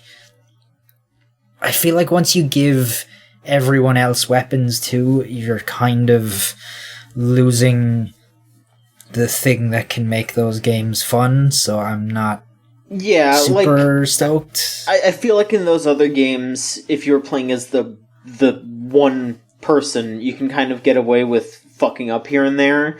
But like if you like, you know, turn a corner or have your camo off, or, you know, you try to attack somebody and you screw up, everyone's just going to turn around and it's going to be and you're just going to die. Like, no matter how much health you have, that's just going to be it. Right. Yeah, I can't think of any asymmetrical games like this that have guns in them that have worked, except for like Left 4 Dead. Yeah, but I wouldn't really call that an asymmetrical game. Well, it's not symmetrical. Yeah, but it, you know, like... Right, it's still 4v, usually about 4-ish. Yeah, but like, you know, like in Friday you can get a gun, but you have to find it, and all it really does is slow Jason down most of the time. Like, you can kill Jason, but it's super, super difficult to kill Jason. Right. And I feel like I know in Predator as a movie, obviously, you know, those guys do have weapons, even though the Predator is picking them off and fucking them up. But like, one of the things that kind of makes horror movies, or at least like horror movies that are built around like a bad fucking entity messing people up, like one of the things that makes those great a lot of the times, or makes them fun at least even when they're bad, is that you have a group of survivors who are powerless and who are reliant on their wits and, you know, or mostly lack of wit, I guess. But like, you know, they're just people who don't have weapons. They don't have a way of defending themselves. When they beat the bad guy at the end, it is because they got lucky and they didn't really beat the bad guy. They just kind of put him down long enough to get away in most cases, you know, like... Yep. So when you give them all assault rifles and they can all just stick together and just unload the second, like, the Predator makes a mistake, then it's sort of like, I don't know, you know? Like, yeah, I don't think it works. This is a really weird mental game design challenge, because how do you balance, like, 4 Doom guys and 1 horror movie monster? Right, and it didn't work. It didn't work when they did it for Evolve. So like, it's not gonna work now probably, unless these guys like have a radically new idea for this. I can't see it working.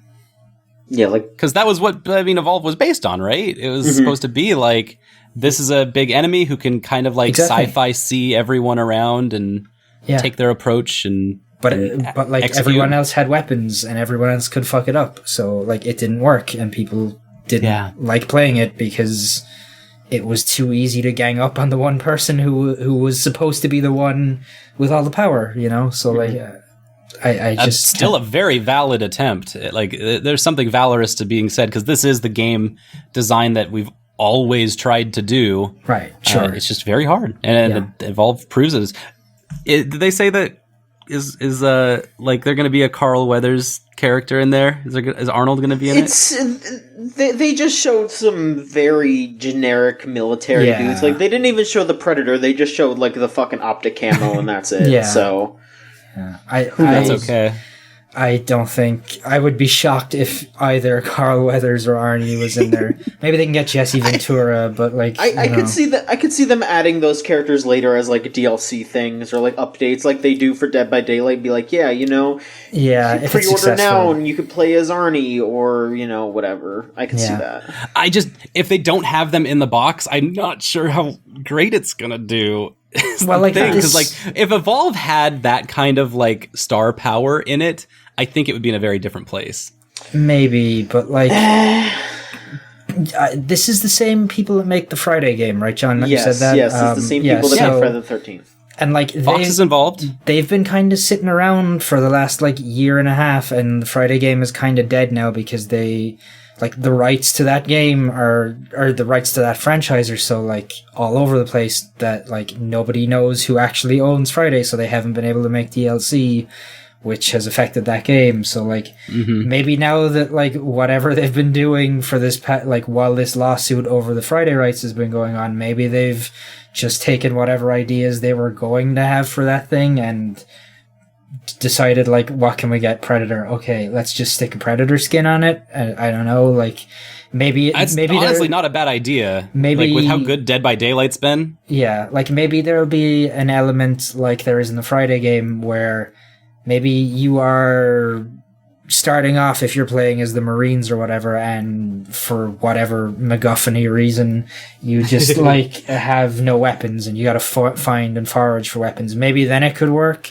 because that's what you do in the Friday games, but like, if that game starts you with just assault rifles, like, it's not gonna work. The reason why the Predator movie worked was because it was about them having to fight the monster without just using their guns, and right, you know, if it was the great unknown for them, right? Like they didn't know what they were up against. Whereas you put 4 people in a Discord call together who know exactly what they're up against, and you lose that. That's true. Yeah, because I mean, like we all know what the Predator's moves are. Like everyone's just gonna be like, okay, he's gonna be cloaking. He's gonna have this move. He's gonna have that. Like everyone knows what the Predator does, or by now, you know. So it's not like it's gonna be any kind of surprise. Right, and again, like it's because you're gonna be armed, it loses the thing that like even if you're in a group of 4 people in Dead by Daylight, you're still in such a way that like you have no offensive option. Like in Dead by Daylight, your only goal is to survive. You can't attack. You can't, like, at best you can stun the killer for a second. If you have 4 people in a Discord call and they've all got assault rifles, and it's like, okay, all the strategy is now out the window because it's just wait until somebody sees the Predator and unload, you know, like it's, yeah, I can't see it working.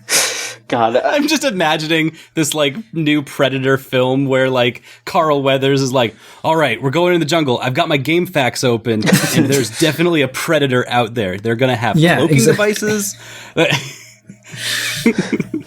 Fucking just 4 nerds just like huddled together, just being like, all right, we're gonna kill the fucking Predator, and they just immediately kill the Predator because like they just hear like the fucking like the growl of the cloaking device starting up, and they just start shooting everywhere, and then you just hear like, oh, and it's just the Predator like falling over dead. Yeah, it'll be like the opening to Jason Goes to Hell, where the like entire FBI just like springs a trap on Jason and fucking shoots him to death. You know, like it's just gonna be like that. God. Alright, let's see, what else was at this event, though, or was on this stream? They showed the Medieval remake. That is... Oh, it's your favorite game? No, it's not. Oh. Don't say that to me again. It's releasing October 25th. It looks like they didn't change that game very much, so... oh no! A lot of people are going to be having some very rude awakenings. Remember how... That's like all you asked was that they literally change anything. Remember how last week we talked about how people should probably realize that Earthworm Jim isn't good? I feel like some people are going to have a very similar reaction to Medieval, because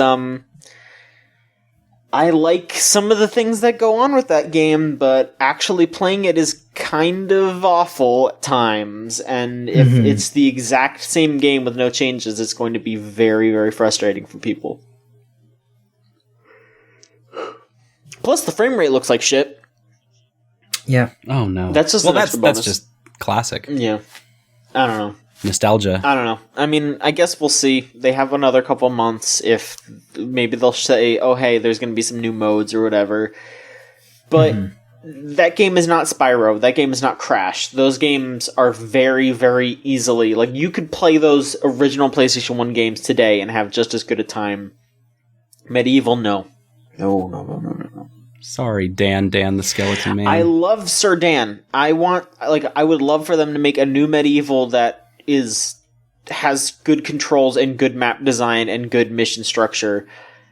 Because I love the art, I love the music, I love the atmosphere. They just shouldn't remake that first one. They should just make a new one. Do you want to tell that to Dan? Do you want to sit Dan down and just I'd love let to him know it's not his fault? It's not his fault, and then he'd just be like, "Oh no," and I'd be like, "Yeah," and then he'd probably start crying out of his one eye, and I'd be patting his back, and poor guy, he doesn't deserve it. There's a game called Away, the Survival Series, where you play as a sugar glider. Those are words. You play as a sugar glider. Oh, wait. That sounds delightful. That doesn't sound like Away, the Survival Story. Well, you specifically have to fight off, like, things trying to eat you and the nature exploding around you. Like, you're having to fight, like, scorpions and fucking, like, other animals, like snakes and shit. Like, it seems like it's gonna be pretty wild, but yeah, it's some kind of survival game where you play as a sugar glider. I don't know. It looks really weird. I love the idea that I'm a sugar glider, and what's my main, like, motivation? I want to get out of here. I gotta get away. I mean, it's we've titled this game to be the core idea that, what sugar gliders can do better than anything else? Get the fuck out of here. They need to get out of here. It's the fucking end mission of Halo Reach. Mission survive. Just the entire game. I've got this, like, angry raccoon following me. You know what I'm going to do? I'm going to fly, because I can just fucking fly away. Yeah. Oh, I got birds coming after me. Oh, I'm going to burrow, because I'm literally the best of all worlds. I'm a goddamn sugar glider. Oh, no. I've got something I can't even defeat. Well, you know what I'm going to do? I'm going to look cute, and I'm going to get a human to kill whatever's the problem, because I'm cute. I'm a sugar glider. I'm going to get away. Yeah, is the end of the game just going to be you getting adopted by a well-meaning but extremely poorly just like some like fucking like 12-year-old that lives in America and gets a sugar glider from the mall, and then you just like die, and then you just die of like malpractice after like a year. You have to survive a 12-year-old. Yeah, that's the last level. God. Be like, scrounge for food because your owner forgot to put any pellets in your feeder today. Like, that's depressing. They announced a new version of the PlayStation that has. It's not a new version. It's just like, oh hey, here's a PS4 Slim that says Days of Play on it for some fucking reason. I don't know who would want to buy that. Gotta get that DOP edition. The PS5 is probably coming out next year. Don't buy that. I mean, it is the slim PS4. It's not even the Pro. It's the Slim. I know, but they always have to have a Slim edition, right? It's kind of part of the gimmick. Well, they've had a Slim for ages. Yeah, I guess they really have. This isn't like them putting out a new, like, cheaper model or something like that, Yeah. This is just a limited edition thing to celebrate PlayStation Days of Play, whatever the hell that. I don't even know what that is. Oh, okay, I misunderstood that completely. That's dumb. It is dumb. Just save your money. Okay. Just save your money for a PS5. Just save your money. And then the last thing they showed was the Final Fantasy VII remake. They showed a trailer for that for the first time in 3 years. 3 years, yeah. Yeah. Wow. At least, yeah. And they said, and then it was like more coming in June, so the release date, basically. Yeah, they'll talk about it at E3. Yeah. I'm fairly certain it's coming out this fiscal year because one of the guys from Game Informer actually tweeted out like, yeah, Square Enix at the beginning of this financial year said that they expect really, really good sales, and they haven't announced anything that crazy. I mean, other than Kingdom Hearts, but they're like, yeah, they're expecting like even bigger sales than Kingdom Hearts, so it's like they're gonna have Final Fantasy VII by the end of the fiscal year. Yeah, well, like Kingdom Hearts, something of Final Fantasy VII. Kingdom Hearts would have been last fiscal year, right? Because the fiscal year ends in March. At the end of March. That's right. So yeah, there is nothing on the docket for this fiscal year, and like that's that I know big people at least. yeah, I mean, I don't even know what else they have coming out this year, but like, I don't know, but Kingdom Hearts aside, which I know that like people really liked, but God, they could use a fucking win right now. Like, they have had, like, Tomb Raider was a disaster, Left Alive, The Quiet Man, letting IO Interactive go, and then Hitman 2 being a good game. Like, they've really had a rough, like, 18 months or so, and like, this Final Fantasy game was apparently in all kinds of mess, right? Like, up until recently, I feel like they were like, because it wasn't CyberConnect 2 originally on this, and then they were like, no, you guys, we're gonna do this ourselves, actually. So like, yeah, because it was Nomura was doing Kingdom Hearts 3, and so they had CyberConnect working on it for a while he wrapped up KH3, but then all of a sudden he was just like, no, we're gonna scrap everything CyberConnect did. I'm gonna finish Kingdom Hearts 3 and then I'll do Final Fantasy. And it was just, it was fucking weird. So I guess they have enough stuff now to show off, and all they've shown is like Midgar shit. So yeah, which like was kind of expected, because like the way they've still been saying talking it's episodic, about it, right? Yeah, they're like, I guess like the way, like in my head, I'm seeing this as like a 3-game series, just because like that original game was a 3-disc game, but you could easily see them breaking this to like Midgar, Golden Saucer, Aeris's Death, like, you know, like into even smaller chunks, and you could probably get 6 to 9 episodes, depending, like, because we don't know either like what their pipeline is going to be, but like you could see a case where this is like a game every year for the next 6 years or something, you know, like nice. But like that would also require Square Enix to be timely in developing a Final Fantasy, so like, hell no, that's not going to happen either. So I don't know, like, it's like, I thought what they showed looked like a pretty faithful and like pretty good modernization of what that original game was. I was like very like kind of happily surprised that whoever they cast as Cloud just like gave the like least interested voice performance possible, because that's exactly how I imagine Cloud speaking. But like, that game, like, it's going to have, because it's there's like, they're kind of talking like they're going to be adding a ton of stuff to it, which like, that game already has a lot of stuff in it, and I don't know that you're like, how are you ever going to finish developing this thing if you're adding to what's already there on top of like modernizing what's already there for like a big major budget like AAA release? I don't know how, like, what the time like and the financial situation of that, like, it just doesn't seem like a realistic project in a lot of ways to me, but I don't know, we'll see what happens. I've had a couple of small kind of flags like that, but they don't really amount to that much. But yeah, I'm worried about the content that they want to add to it, diluting, you know, what's already there, and that's there's so much that's already in Final Fantasy VII. How you'd add to that would be like, what are you going to add, more fishing mini game or something like? Yeah, like, and how does that interact with Final Fantasy VII? So side quests, I guess. Like, here's my big question, and here's my like wager here. How much are you ready to bet that they let you bring Eris back? Oh, I would bet against it. I think Eris... there's no way. If you bring Eris back, you pretty much have to rewrite that game, like, because the entire, like 2/3 of that game are pretty much reliant on Eris being dead to work, so... Like, that would be super cool, though. The idea that you just suggested, like, is kind of blowing my mind, because, like, yeah, what if they did something like a whole Dragon Ball Z ass side quest at the end of the game? What if they decide to use a Phoenix Down?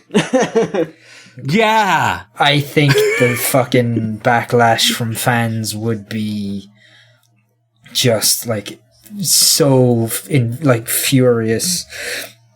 I think no matter what they do, there will be some kind of backlash. I mean, undoubtedly. I bet there's just as many people who'd be like, you had the chance to do the secret mission that we all came up with back on Game FAQs back in 2002.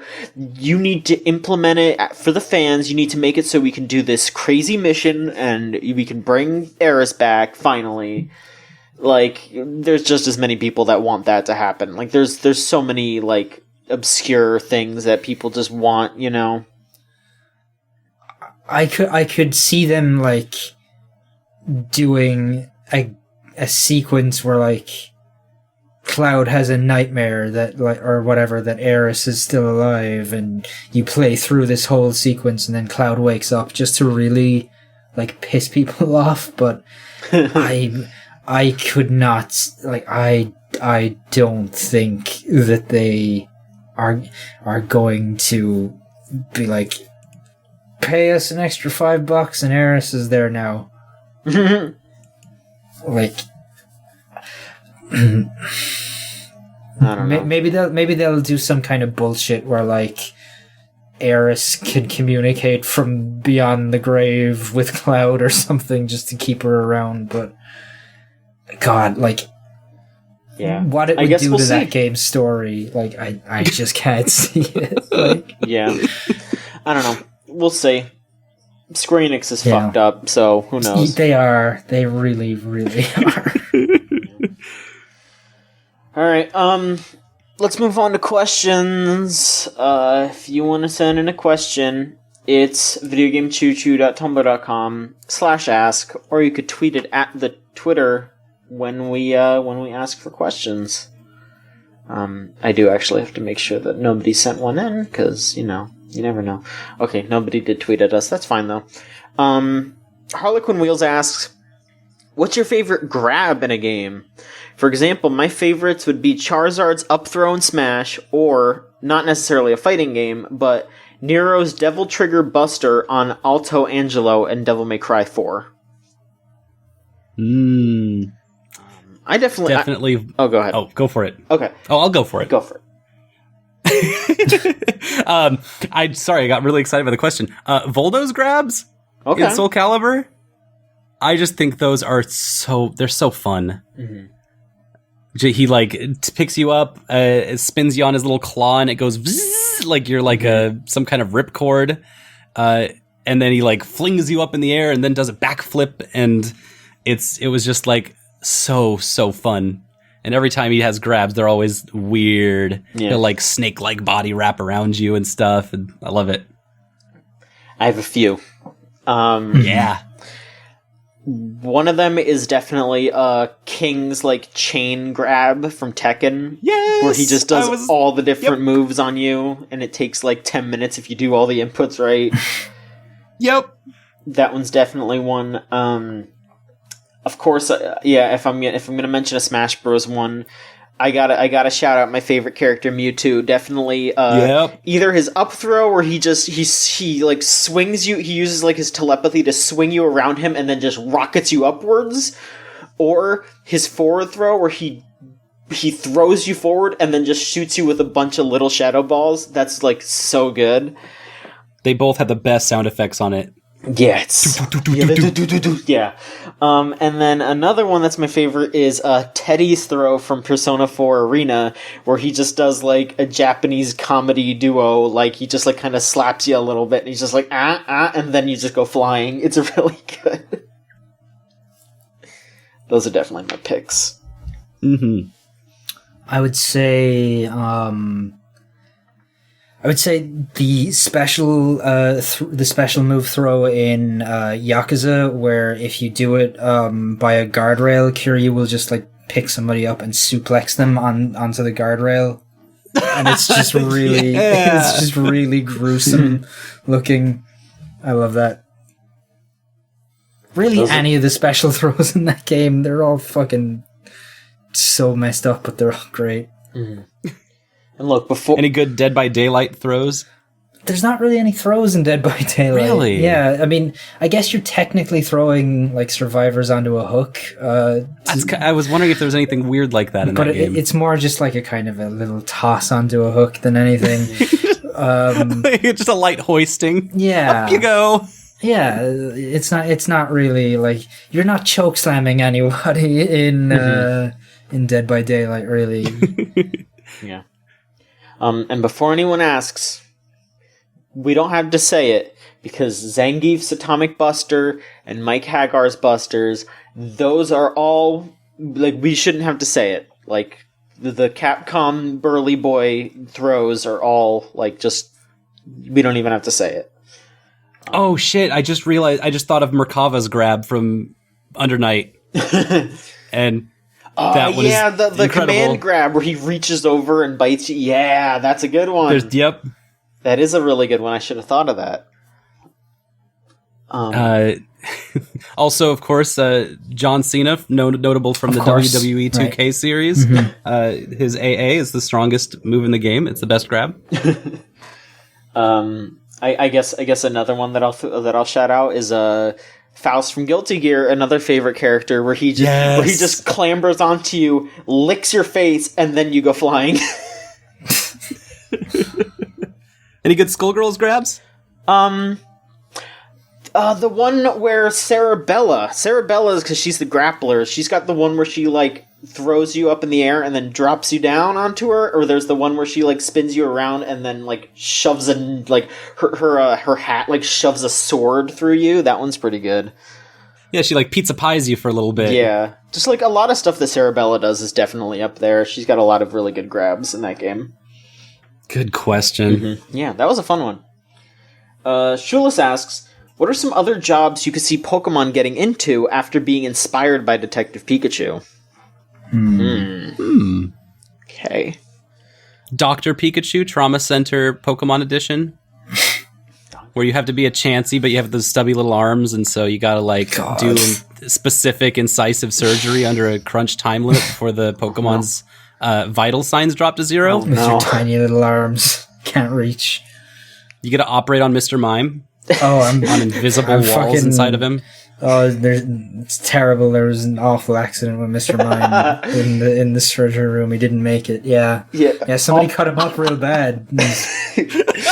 Yeah. Oops. Oh no. I guess I slit his throat on accident. Oh no. Oops. Oh god. No, somebody. I thought I was supposed to use imaginary tools on him. Somebody disconnected every vein in aorta. Wow, that's fucking. Jesus Christ. Mr. Mime does not have a circulatory system. He does not have a heart in his body that pumps. Yeah, he moves on instinct. You'd cut him open and there would just be there would be nothing in there, and then he would just, like, slowly rise up and look at you. Like, that's what would happen. A howling, screaming mist emerges from inside of Mr. Mime. And that's the spirit escaping. Pandora's box. You just, like, unleashed all of humanity's woes onto the world. Oh boy. Did you fucking see that tweet that, like, that story that the people who made Detective Pikachu contacted the Pokemon company to be like, what exactly is Mr. Mime? And they were just like, we don't know. Like, even the Pokemon company don't know what Mr. Mime is. Like, I'm legitimately happy about that, honestly. I hope that a lot of them are just like, I don't know what the fuck this is. Who cares? Like, he's a creepy little man. You're gonna call them up and be like, what's the deal with Drowsy? And they're just like, I don't fucking know. Don't ask me. Yeah, what if there was a hypnotist Pikachu? I don't know. What if that was the new job? Isn't there already a hypnotist Pokemon, John? Yeah, Hypno and Drowsy. Yeah. What if that's the job that they... Why are you making Pikachu move in on their slot? Yeah. Well, yeah, you know what I mean, though. It doesn't have to be Pikachu, but, like, instead of Detective Pikachu, what if it was Hypnotist? I mean... Hypno. I mean... And that was the next job. I mean, you know, there's plenty of Pokemon that I think can do all different kinds of jobs. Like, you know, there's, like, all the water Pokemon can put out fires, you know, like, you got... You know, Officer Jenny has a Growlithe, you know, fucking... Like, you watch any episode of Pokemon, you will see someone being like, yeah, here's my job, and here's my Pokemon that helps me out with my job. Oh yeah, but I'm saying that you have all of the star power of Justice Smith, and you have a multi-million-dollar budget.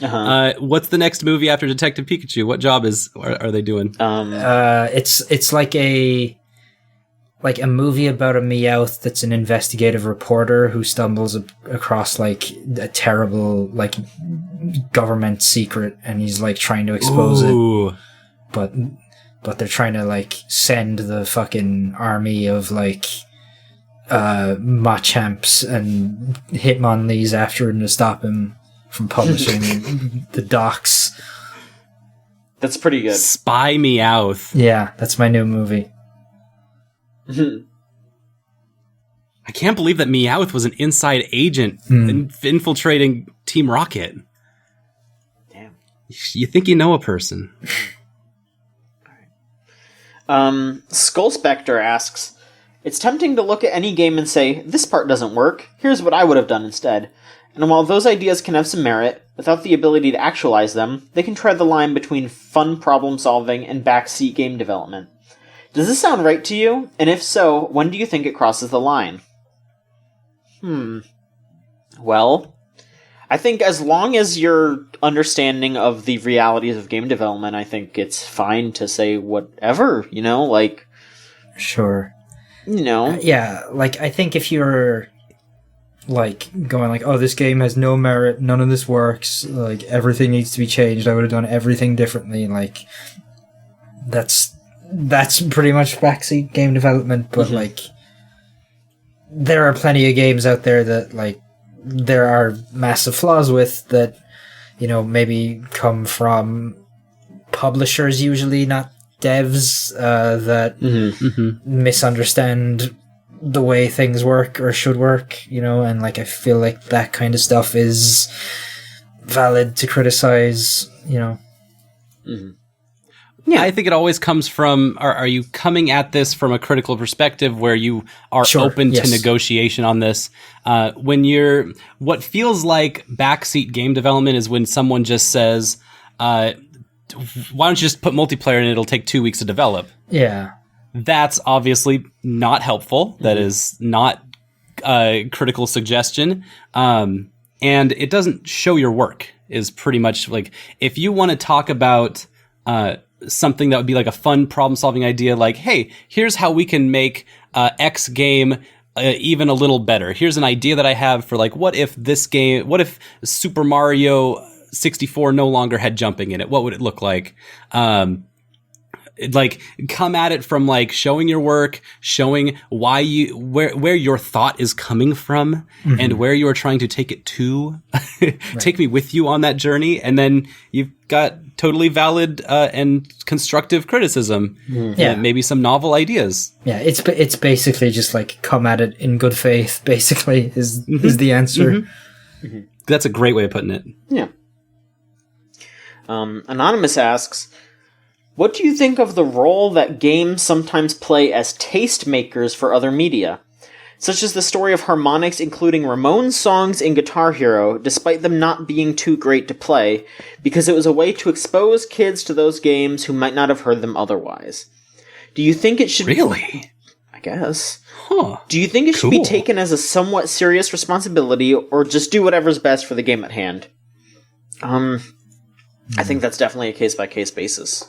I think if you're straight up ruining your game by being like, oh man, I have to put this song in this rhythm game because I like this song, even though it sucks ass to play.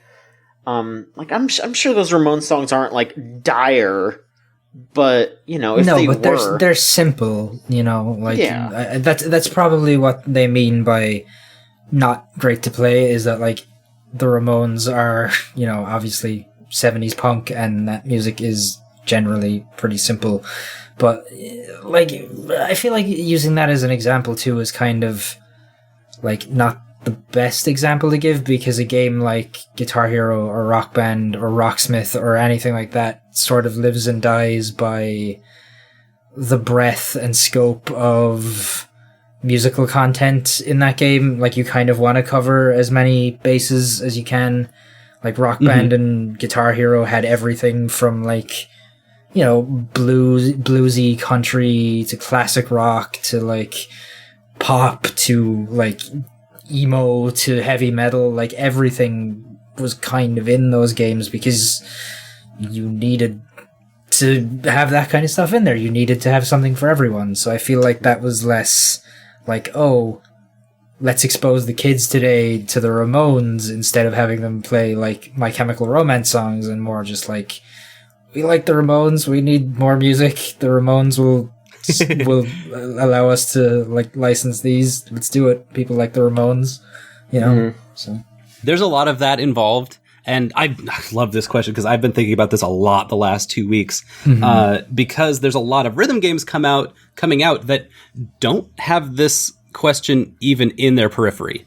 A game like Beat Saber, is not curated in any way whatsoever. Well, it's very, very lightly curated, not in any way that Harmonix curates all of the music on their games.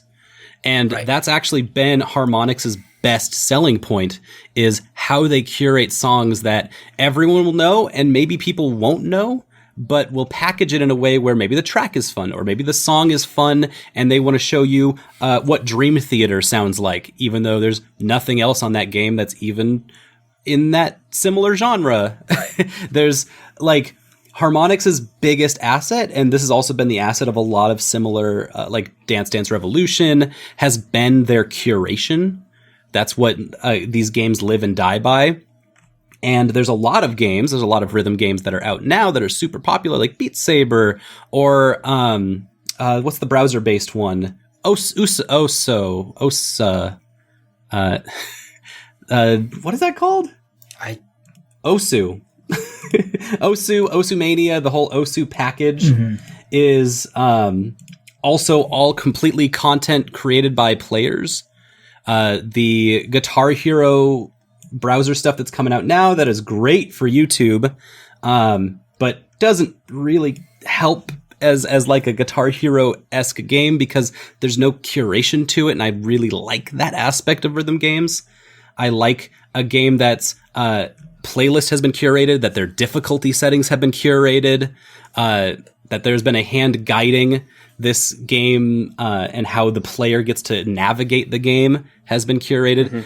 Because in games like Beat Saber and Osu and the Guitar Hero browser game whose name I've never picked up, because all of their stuff is player driven, it's completely random what the difficulty of things are going to be, what skills you need to approach certain songs. It's not bad, it's just very different. Right. And so this comes back to the question of like, hey, we're going to put Ramones songs in this Guitar Hero game because even though they're very technically simple compared to like YYZ, compared to Dragon Force, this is just going to be like da-na-na-na-na-na-na for most of the song, because that's fun too. Yeah. That has its own validity, and Harmonix is making a statement by saying, hey, this play style, this type of song is completely valid from not only a gameplay perspective, but also as a musical choice that we want to highlight. And so it's cool. I think that's a great question, and I think there's a lot of ways to approach it, and it's super prescient right now when the biggest rhythm games are completely uncurated. Yeah, and like I've actually never played Guitar Hero or Rock Band, but like as somebody who plays like a real instrument and who very much like grew up playing the Ramones and other punk bands mostly, and like and like emo and stuff like that, like most of those are pretty simple, but that doesn't mean they're not fun, like exactly, like if I can fire up Rocksmith tonight and play, something by the Ramones or like Blink-182 or My Chemical Romance or whatever other band in that sort of punk or punk offshoot style, and have a great time because it's just fun to let loose with that kind of stuff. So I don't know what it's like in Guitar Hero, but I mean, it's still fun to play for real, so it's probably fun. 4 chords and the truth. Yeah, that's all you need. If your song is more than 3 notes in it, like, you're fucking doing it wrong. You're overworking yourself. Yeah. All right, last question. And remember, you can send it to videogamechoochoo.tumblr.com/ask or tweet it at us with the hashtag ask. It was Ask VGCC or Ask Chooch. I don't remember what I said. I forgot to put it on either way. I think it's Ask VGCC. Ask VGCC. I like that. Yeah. Just use whatever. Just tweet it at us. Just tweet it at us. We'll find it. Last question: is Toad wearing a diaper? Wait. What? Toad. Is Toad wearing a diaper?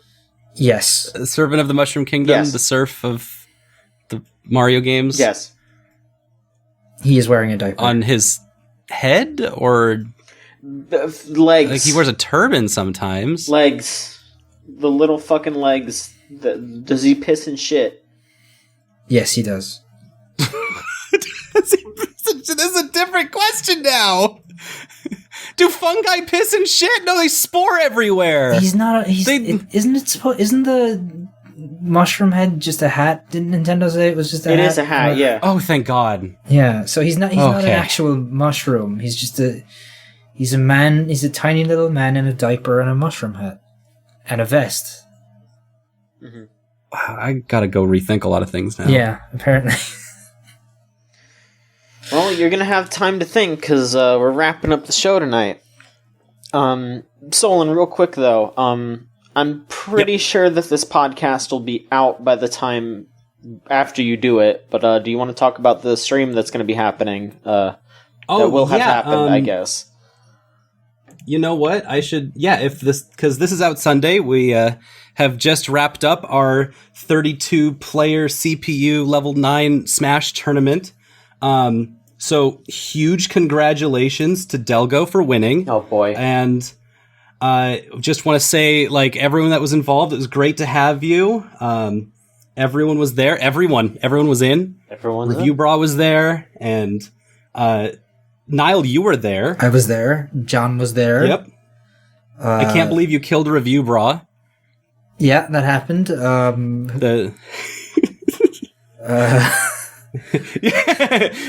Also, shout out to the champion Jotaro for showing up. He didn't fight or participate, but his title was on the line. And so, great job out there, everyone. So, we just had that stream. Please go watch the VOD of it, because I can't tell you for sure, because it hasn't literally happened yet, but it's going to be an entire event that we're doing tomorrow on Twitch. Mm-hmm. And we'll post it up in the Discord, and there's going to be a lot of clips. Yeah, it'd be fun. Me and Scott has been doing an incredible job. Everyone, all of you have been, John, like everyone that's helped supply Miis and stages and stuff for this, like, it's been so cool. And I really haven't put it out to the Discord to have them like help out, because I want to surprise them. I want to give them something really cool that they're going to be like, wow, how did all this happen? And it'll just be like, well, Video Game Choo Choo's an awesome group. Everyone who's here is amazing to work with, and we made this happen in a week. Absolutely. I was a huge fan of the custom grow one. It's such a horrifying looking me. It's really good. Oh my God. Soda Milk is there. This is just such a stacked tournament. I can't wait to do it tomorrow. I'm absolutely ready to have a good time with that. But yeah, thanks everyone for listening. As usual, videogamechoochoo.tumblr.com/ask is how you send questions. If you just want to follow the Tumblr, it's that minus the ask. We have our Twitter at VGChoochoo.